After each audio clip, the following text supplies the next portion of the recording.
तर असं ठरलं होतं फॅमिलीमध्ये की आता तिसरं मूल होऊ द्यायचं नाही.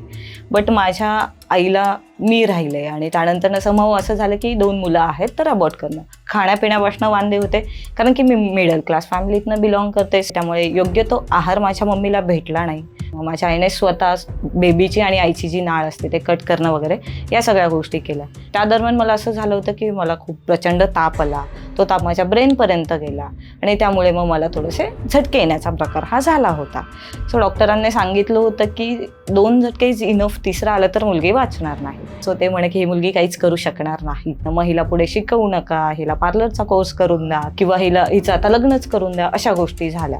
ती बाजरी काढून मिळालेले पैसे त्याच्यातनं आम्ही लक्ष्मी पूजन सेलिब्रेट केलं. त्यावेळी आमच्या आईने घरामध्ये पहिल्यांदा लाडू बनवले आणि आम्हाला खाऊ घातले. काही वेळेस असं झालं की हॉस्पिटलमध्ये जायला पैसे नसायचे, बट कसं तरी आम्ही सर्व्हाइव्ह केलं. हाय, हॅलो, नमस्कार. माझं नाव निकिता जगताप, मी सायकोलॉजिस्ट आहे. सो प्रत्येक एका यशस्वी पर्सन मागे काही ना काही स्ट्रगल असतं, काही ना काही स्टोरी असते. तशीच माझ्याही लाईफमध्ये आहे. सो मला आवडेल तुमच्याशी हे शेअर करायला माझी सक्सेस स्टोरी. माझ्या थ्रू आउट दी लाईफमध्ये काय काय गोष्टी अशा घडत गेल्या ज्याच्यामुळे मी आज सायकोलॉजिस्ट म्हणून इथे तुमच्यासमोर उभी आहे. सो आपण बेसिकली बघूयात की लहानपणापासूनच प्रत्येकाच्या आयुष्यामध्ये स्ट्रगल असतं, पण प्रत्येकाला ज्याचं त्याचं स्ट्रगल इम्पॉर्टंट असतं. त्यातलीच मी कुठेतरी एक आहे. बेसिकली मी जेमतेम मिडल क्लास फॅमिलीतनं बिलॉंग करते. सो जन्माला येण्यापासून माझं स्ट्रगल सुरू झालेलं. म्हणजे पूर्वी असं असायचं की एक मुलगा आणि एक मुलगी, दॅट्स इट. एवढीच फॅमिली, म्हणजे एक मुलगा आणि मुलगी असेल तर ठीक आहे, हॅप्पी, आई वडील असे 4. सो मी घरात सगळ्यात छोटी, लहान. मला एक मोठी बहीण आहे, मला एक मोठा भाऊ आहे. सो ज्यावेळी या दोघांचा जन्म झाला त्यानंतर असं ठरलं होतं फॅमिलीमध्ये की आता तिसरं मूल होऊ द्यायचं नाही. बट माझ्या आईला मी राहिले आणि त्यानंतर समूह असं झालं की 2 मुलं आहेत तर अबॉर्ट करणं. हां, अग्री की ते चुकीचं होतं, ते नाही केलं पाहिजे, बट एक थॉट घरच्यांनी मांडला होता. सो त्या दरम्यान असं झालं की मग माझी आई हॉस्पिटलपर्यंत गेली ती प्रोसेस करण्यासाठी.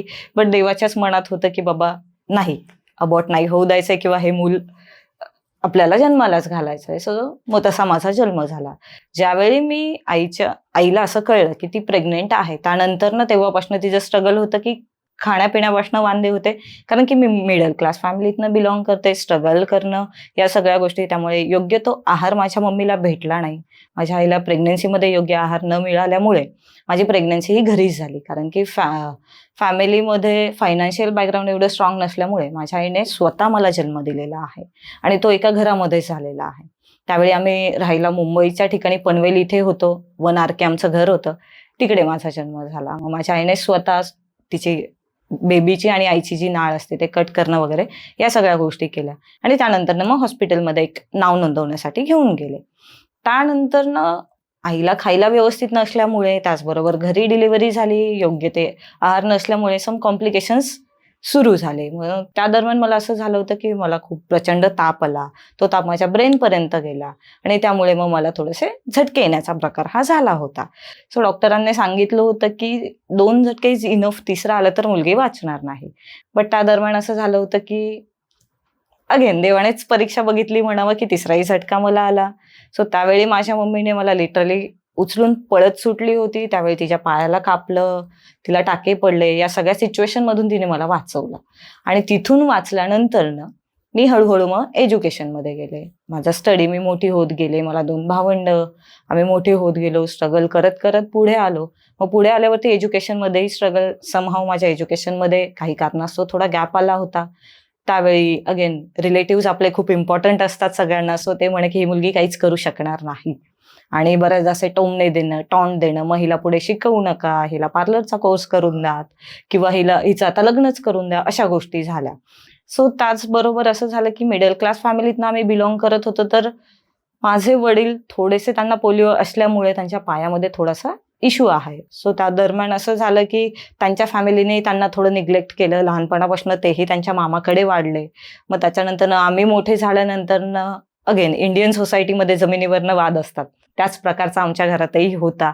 मग त्यामुळे असं झालं की थोडं सेपरेट राहणं वगैरे. मग तिथून माझ्या आई-वडिलांना स्ट्रगल करावा लागला. मुलांना मोठं करायचंय, त्यांना खाऊ घालायचंय, योग्य तो शिक्षण द्यायचंय वगैरे, वगैरे. माझं जेमतेम मराठी शाळेतनं शिक्षण झालेलं आहे. त्या दरम्यानही आम्ही स्ट्रगल केला. म्हणजे बेसिकली दिवाळीला असं असतं की सगळ्यांना नवीन कपडे हवे, छान-छान गोड-धोड खायला हवंय.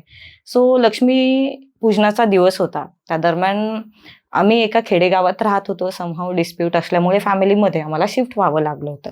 सो लक्ष्मीपूजनाचा दिवस होता. सगळे आमच्या वयाचे, म्हणजे त्यावेळी मी असेल छोटी लहान, म्हणजे 6वी-7वी ला वगैरे. सो सगळे आमच्या वयाचे नवीन कपडे घालून दिवाळी सेलिब्रेट करतायत. आणि माझ्या फॅमिलीमध्ये 5 मेंबर आहेत. आम्ही 5 मेंबर एका शेतामध्ये काम करत होतो. जस्ट बिकॉज ऑफ तिकडून काहीतरी पैसे मिळतील आणि त्यानंतर ना आम्ही तो लक्ष्मी दिवसाचा जो सण आहे तो साजरी करू. सो त्या दिवशी आम्ही दिवसभर सगळे लोक एका शेतामध्ये बाजरी काढण्याचं काम केलं. ती बाजरी काढून मिळालेले पैसे त्याच्यातनं आम्ही लक्ष्मी पूजन सेलिब्रेट केलं. त्यावेळी आमच्या आईने घरामध्ये पहिल्यांदा लाडू बनवले आणि आम्हाला खाऊ घातले. नवीन कपडे वगैरे तर हे सगळं सेकंडरीच होतं. अशी आमची दिवाळी होती. त्यानंतर मग आता हायर एज्युकेशन घ्यायचंय म्हणून मग माझी मोठी बहीण, माझा मोठा भाऊ पुण्यामध्ये शिफ्ट झाले आणि माझी 10th असल्यामुळे आम्ही खेडेगावाला, मम्मी आणि माझी आई तिकडे स्ट्रगल करायचो, हे तिघे शहरामध्ये स्ट्रगल करायचे. सो वयाच्या म्हणजे मी 7वीला असताना माझी पहिली कमाई होती ₹25. ती पण उन्हाळ्याच्या सुट्टींमध्ये मी आईसोबत शेतामध्ये गेले काम करायला आणि तिकडे कांदे काटण्याचं जे काम असतं, सो ते मी केलं भर उन्हाळ्याच्या सुट्टींमध्ये उन्हामध्ये पूर्ण दिवस आणि तिकडून मला ₹25 मिळाले. सो ते ₹25 घेतल्यावरती मला असं वाटलं की बस इनफ आहे सर्व्हाइव्ह करायला लाईफमध्ये.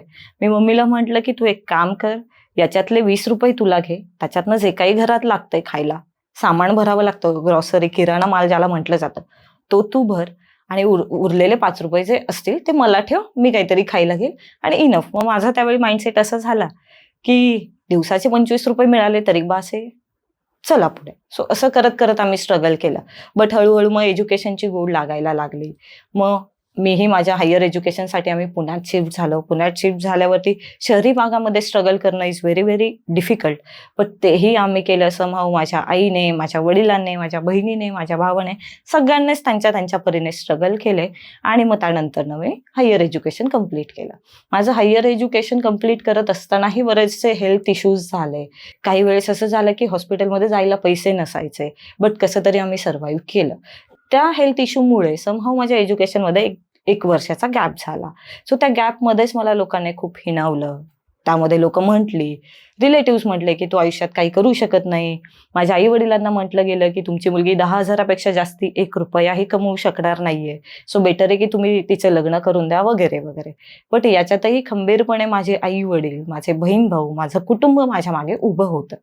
सो त्यांनी कोणाचंही न ऐकता मला कंटिन्यू माझ्या एज्युकेशनमध्ये मला पुश केलं गेलं आणि ते पुश केल्यामुळे माझं स्ट्रगल करत मी एज्युकेशनमध्ये माझं मास्टर कंप्लीट केलं आणि मास्टर इन सायकोलॉजीमध्ये माझं कंप्लीट झालं. बेसिकली त्यावेळी पण काही क्लिअर नव्हतं. म्हणजे बेसिकली असं होतं की सकाळी खाल्लं तर संध्याकाळी खायची भ्रांत असायची. त्याच्यात कुठले गोल, कुठलं करिअर आणि काय हे काहीच नव्हतं.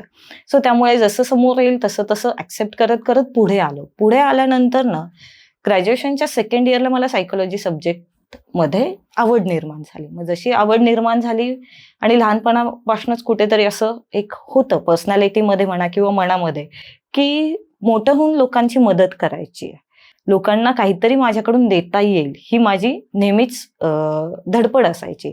सो सायकोलॉजी सब्जेक्ट इंट्रोड्यूस झाल्यानंतर मला असं झालं की आपण याच्यामध्ये स्ट्रगल करून किंवा याच्यामध्ये करिअर करून लोकांना मदत करू शकतो. बट अगेन ग्रॅज्युएशन झालं, मास्टर झालं. मास्टर झाल्यानंतर ना पॅन्डेमिक आलं. पॅन्डेमिकमध्ये पुन्हा स्ट्रगल की बाबा ॲटलिस्ट जेमतेम जॉब असणं गरजेचं आहे, काहीतरी पैसे मिळवणं गरजेचं आहे, कारण की सर्व्हाइव्ह करायला पैसे लागतात. त्यामुळे जॉबच्या मागे लागणं. मग मी त्या दरम्यान एक इंटर्नशिप जॉईन केली होती. त्या इंटर्नशिपमध्ये मला सायकोलॉजी बाबतीत प्रॅक्टिकली एक्सपोजर खूप जास्ती मिळाला आणि ज्यावेळी प्रॅक्टिकल एक्सपोजर मी घेत होते त्यावेळी मी तिथल्या पर्सनला ज्यावेळी बघितलं, तिथल्या पेशंटला ज्यावेळी मी बघितलं, त्यावेळी मला असं जाणवलं की अरे यार, आपण तर काहीच नाही स्ट्रगल केलंय किंवा आपल्या लाईफमध्ये काहीच नाहीये. कारण की ती जी लोक होती त्या हॉस्पिटलमध्ये, त्या रिहॅबिलिटेशन सेंटरमध्ये जी काही ॲडमिट होती लोक, त्यांच्याकडे बघून मला असं झालं की यांचं बेसिक सर्व्हायवलसाठी यांना खूप जास्ती कष्ट घ्यावे लागत आहेत, खूप जास्ती त्यांनाच त्यांच्या विचारांसोबत भांडावं लागतंय, स्ट्रगल करावं लागतंय. आणि याच्यातही ते छान हसतायत, ते छान त्यांचा दिवस एन्जॉय करतात. मग तिकडून मला आणखी एक काय म्हणतात की पुश मिळाला की नाही, आपण हे करणं गरजेचं आहे.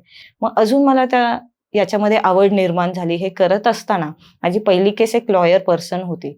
सो तिला मी डील केलं. ती पॅरानॉइड स्किझोफ्रेनिया होती. सो त्यावेळी बट ऑब्व्हियसली की आम्हाला तिकडे गाईडन्स होता आणि त्यातून मी तिला हेल्प केली. त्यातून तिला मी बाहेर काढलं. बाहेर काढल्यानंतर ना माझ्या कामाची पावती जे म्हणतात की कोणीतरी म्हटलं, "बाबा तू खूप छान केलंस." म्हणजे ती पावती नसते.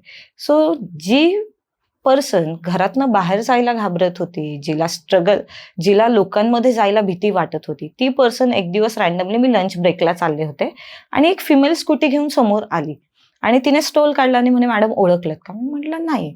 तर म्हणे की, "मॅडम तुमची मी पेशंट जी जी अशी होती आणि राईट नाऊ ती तुमच्या समोर आहे, जी गाडी चालवायला पण घाबरत होती." त्यावेळी माझ्या डोळ्यात पाणी आलं आणि मी म्हटलं की येस, आपण ही फील्ड चूज करून खूप काही कमवलं आहे. भले पैसे या फील्डमध्ये कमी असले तरी लोकांना मी त्यांचं बेसिक सर्व्हायव्हलपर्यंत त्यांना एबल करत आहे आणि तिकडून मला त्यांचे आशीर्वाद मिळत आहेत. हेच माझ्यासाठी खूप मोठं आहे. सो सांगण्याचं तात्पर्य हेच की प्रत्येकाच्या लाईफमध्ये स्ट्रगल असतं आणि स्ट्रगल नंतरनं मिळणारी जी गोष्ट आहे ते लाईफटाईमसाठीचं तुमचं सक्सेस असतं. त्यामुळे जे कोणी सक्सेसफुल पर्सन आहेत त्यांच्या मागे काही ना काही स्टोरी आहे आणि मी म्हणेल की मी लकी आहे, माझ्या लाईफमध्ये हे सगळं स्ट्रगल होतं, झालं. त्याच्यामुळे मी खूप काही शिकले आणि शिकल्यामुळे आज जी उभी आहे तुमच्यासमोर ते जस्ट बिकॉज ऑफ माझं स्ट्रगल, माझी फॅमिली आणि माझे स्वतःचे प्रामाणिक कष्ट. सो येस, तुम्ही माझी स्ट्रगल स्टोरी ऐकलीच असेल. सगळ्यात प्रथम मी मनापासून थँक्स किंवा मनापासून आभार मानेल ग्रेट टॉक्स यांचे. या प्लॅटफॉर्मने मला ही